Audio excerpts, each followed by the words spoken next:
গ্রামবাসীরা অভিযোগ করছেন যে তাদের পঞ্চায়েতের প্রধান তিনি বাংলাদেশি। তৃণমূলের পঞ্চায়েত প্রধান বাংলাদেশি। জেলা শাসক আর মহকুমা শাসকের কাছে অভিযোগ জমা করেছেন গ্রামবাসীরা।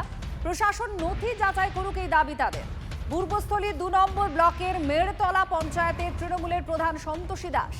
স্থানীয়দের একাংশের অভিযোগ তিনি ভারতীয় নন, বাংলাদেশ থেকে এদেশে এসে নথি জাল করে পঞ্চায়েত ভোটে দাঁড়িয়ে প্রধান হয়েছেন।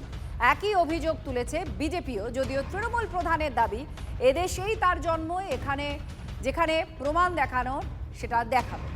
গ্রামবাসীর একটা ওর সম্বন্ধে একটা সন্দেহজনক হয়েছে যে ও বাংলাদেশি, ওকে প্রধান করা উচিত হয়নি পার্টির তরফ থেকে, কিন্তু বাংলাদেশ থেকে নিয়ে এসে এর এসসি করানোর কি দরকার ছিল পার্টি। রেশন কার্ড ফার্স্টে আমি বলছি, বাবার নাম দিয়েছে মন্টু সরকার, আর এর যে ফ্যামিলি হেড পঙ্কজ বাড়ি। যদি তার টাইটেল হলো সরকার, আর এই পঙ্কজ বাড়ি কি করে হয়ে গেল? তারপরে সে ডাইরেক্ট এসে হাজব্যান্ডের ঘরে ভোটার লিস্ট বানালো।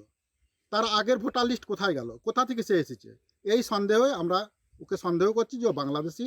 তাই বিডিও সাহেবের কাছেও আমরা একটা অ্যাপ্লিকেশন লিখেছি, আর এসডিও সাহেবের কাছে অ্যাপ্লিকেশন লিখেছি, এবং ডিএম সাহেবের কাছেও আমরা মেলে পাঠিয়েছি। সন্তোষী দাস প্রধান আমাদের মেড়তলা পঞ্চায়েতের, ওনার সব নথি জাল।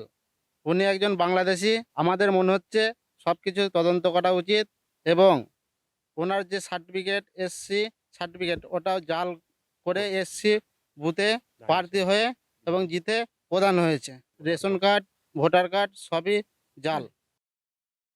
অভিযোগটা যখন হয়েছে তখন আমি যেইখানে অভিযোগটা হয়েছে সেইখানে গিয়ে আমি